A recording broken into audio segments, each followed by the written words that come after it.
అసలు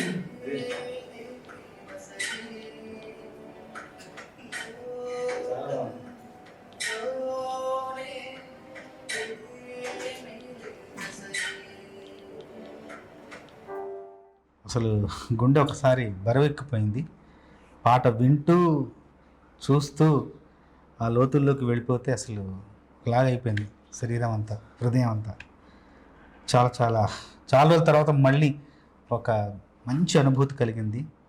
అంటే ఒక బాధో వేదనో ఒక ఒక ఆక్రోశము ఏదో ఒకటి అన్నీ కలగలిపిన ఒక అనుభూతి.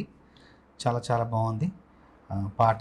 తమ్ముడు, ముందు మీకు ధన్యవాదాలు తెలియజేయాలి. ఎందుకంటే గొప్ప కథను రాసుకొని గొప్ప నటుడి దగ్గరికి వెళ్ళి జబర్దస్త్లో మనకు అందరికీ గొప్ప నటు. నేను ఎప్పుడు చెప్తున్నాను, నేను మన ఫ్లైట్లో కలిసిన ప్రతిసారి జబర్దస్త్లో తను చేసిన పాత్రలన్నీ గుర్తు చేస్తూ ఎంత బాగా మేము ఆనందాన్ని పొందాము ఆ పాత్రల ద్వారా, ఆ అభినయం ద్వారా అనేది ఎప్పుడు చెప్తుండేవాడిని తమ్ముడికి. అట్లాగే మంచి కథతో మంచి నటుని పట్టుకుని మంచి సంగీత దర్శకుడిని ఎంపిక చేసుకుని గొప్ప చిత్రాన్ని నిర్మించావు. నీ బాధ్యత అయిపోయింది. ఇంకా ప్రేక్షకులకి అది పంచి వాళ్ళ అనుభూతిని, వాళ్ళ ఆనందాన్ని, వాళ్ళ ఆశీర్వాదాన్ని మనం కోరుకోబోతున్నాం అతి త్వరలో. సరదాగా ఆ బాణిని నేను ఆలపించాను. మామూలుగా రాసిన తర్వాత పాడింది నిర్మాతకి, మీకు సినిమా సంగీత దర్శకు పంపించిన అలవాటు. టక్కన పంపించగానే హర్షవర్ధన్ బ్రదర్ ఆ పాట వినేసి, సార్ చాలా బాగుంది, చాలా బాగా రాశారు, అంతకంటే ముఖ్య విషయం ఏంటంటే మీరు చాలా బాగా పాడారు కూడా, మీరే పాడాలి, నేను వేరే ఏ గొంతును ఊహించుకోవట్లేదు ఈ పాటలో, మీ రచనను మీ గొంతులను ఊహించుకుంటున్నాను, మీరు పాడి పంపించారు, నాకు ఇంక ఇదే నచ్చింది. అంటే రంగస్థలం తర్వాత, రంగస్థలంలో ఊరయ్యన పాట నేనే రాశాను, నేనే పాడాను కూడా. దాని తర్వాత మళ్ళీ నా గాత్రంలో నా రచనలో వస్తున్న మళ్ళీ రెండవ పాట. అంత బలమైన సన్నివేశం, అంత బలమైన సందర్భం, బలమైన సన్నివేశం, బలమైన పాత్రలు, బలమైన పాత్రధారులు అందరూ ఉండడం వల్లనే ఈ పాట మరింత రక్తి కట్టబోతుంది. నేను కూడా చాలా హృదయానికి దగ్గరగా తీసుకున్నాను ఈ పాట ఈరోజు నా చేతుల మీదుగా విడుదలవ్వడం నాకు మరింత ఆనందాన్ని ఇస్తుంది. నేను రాసిన పాట నా చేతుల మీద విడుదలవ్వడం చాలా ఆనందాన్ని ఇస్తుంది. అవకాశం మీరు ఇచ్చారు నాకు, మనస్ఫూర్తిగా ధన్యవాదాలు. మీ అందరికీ ధన్యవాదాలు. నిర్మాతకు, దర్శకుడికి, సినిమాలో అద్భుతంగా అభినయం చేసిన శ్రీను తమ్ముడికి మనస్ఫూర్తిగా ధన్యవాదాలు. ఈ మధ్యకాలంలో చాలా సంతోషాన్ని, చాలా సంతృప్తిని, వృత్తిపరమైన ఒక రకమైన ఆనందాన్ని కలిగజేసిన పాట ఇది. నేనే చారి తమ్ముడిని పిలిచి, తమ్ముడు ఎలా విడుదల చేద్దాం, దీన్ని తీసుకెళ్ళాలి, జనాల్లోకి వెళ్ళాలి, ఈ పాట అందరూ వినాలి, ఆదరించాలి, నా రచనను కావచ్చు, నా గాత్రను కావచ్చు, ఈ సందర్భంలోని బలాన్ని కావచ్చు, అందరికీ మనం అందజేయాలనే ఉద్దేశంతో మనం చర్చించుకొని ఈ పాటను విడుదల చేయడం జరుగుతుంది. చాలా ఆనందంగా ఉంది. నా పుట్టినరోజు సందర్భంగా ఈ పాట విడుదల చేయడం మరింత ఆనందాన్ని ఇస్తుంది.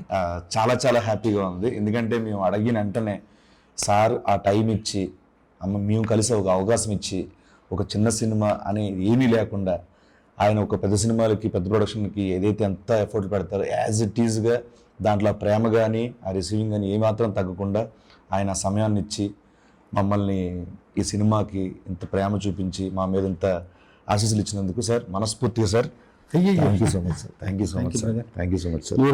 మీరు లేని, మిమ్మల్ని చూడని రోజు తెలుగు ప్రేక్షకులకు ఉంటుందా? ప్రపంచవ్యాప్తంగా మిమ్మల్ని చూడని రోజు, మీ ద్వారా నవ్వులు పూయని రోజు ప్రపంచంలో ఏ తెలుగు ప్రేక్షకుడికి ఉండదు. మీరు మరో కొత్త అవతారంలోకి, మీలోని నటనలోని లోతును, గాఢతను, సాంద్రతను తెలియజేసే పాత్ర మీకు నిజంగా లభించింది. ఆ పాత్రకు మీరు జీవం పోసిన విధానం మాత్రం అనన్య సామాన్యం. మీ పేరు చరిత్రలో నిలిచిపోబోతుంది ఈ చిత్రం ద్వారా. ఎందుకంటే ఆ పాత్ర అలాంటిది, ఆ పాత్ర గొప్పతనం అలాంటిది, ఆ పాత్రను రూపొందించిన విధానం తమ్ముడు కృష్ణమాచారిది. మీకే ఆ ఘనత చెందుతుంది. చంద్రబోస్ గారు మాత్రమే రాయాలి, ఇది ఆయన రాస్తేనే దీనికి పరిపూర్ణంగా న్యాయం జరుగుతుంది అని చెప్పి నేను ఆ రోజు నుంచి బలంగా కోరుకొని, తర్వాత మీ దగ్గరికి వచ్చి సందర్భం చెప్పిన తర్వాత మీరు అంటే చిన్న సినిమాలు, పెద్ద సినిమాలు అని తేడా చూడకుండా సందర్భము చాలా మంచి సందర్భంలో వచ్చి మంచి పాట అని వెంటనే ఒప్పేసుకొని సినిమాలో ఒక పాటతో పాటు ఇంకొక పాట కూడా మాకు రాసడం, 2 పాటలు రాయడం నిజంగా మాకు చాలా సంతోషంగా, గౌరవమైన. మీరు కలం పట్టుకొని మాకు ఇవ్వగానే సాహిత్యం ఉన్న సినిమా, ఒక విలువ ఉన్న సినిమా వెయిట్ పెరిగింది sir. Thank you so much మీ బ్లెస్సింగ్స్కి నిజంగా సార్. అంటే ఏదైనా సరే మనకు రాసే ప్రతిభ ఉండొచ్చు, రాసే ఒక సామర్థ్యం ఉండొచ్చు, కానీ అంటే ఒక కొత్త సందర్భం లభించడం నిజంగా మాకు కూడా అవకాశం. అత్యంత వినూత్న సందర్భం ఇది లభించడం ఈ కాలంలో ఇలాంటి పాట అవసరం కూడా అవును సార్, అవును సార్. చాలా అవసరం. అవును సార్. పాట విడుదలయ్యాక ఎన్నో స్పందనలు ఎందరి నుంచో స్పందనలు వస్తాయి.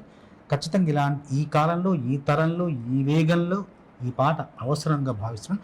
ఆ అవసరం ఆ సినిమా ద్వారా కల్పించబడింది. దాన్ని నా రచన ద్వారా దాన్ని పరిపూర్ణం చేశాను. మరొక్కసారి సినిమాలో నటించిన నటీనటులకు, సాంకేతిక నిపుణులకు, నిర్మాతలకు అందరికీ మరొకసారి నా మనస్ఫూర్తిగా నా అభినందనలు తెలియజేస్తూ సినిమాలోని పాటలతో పాటు సినిమాలో రాజయోధ పాట కావచ్చు, ఇప్పుడు మొన్న వచ్చిన దిస్ ఇస్ మై దరిద్రం పాట కావచ్చు, ఇప్పుడు ఈ పాట కావచ్చు, అన్ని పాటలు ప్రజాదరణ పొంది సినిమా గొప్ప విజయం సాధించాలని మనస్ఫూర్తిగా కోరుకుంటున్నాను.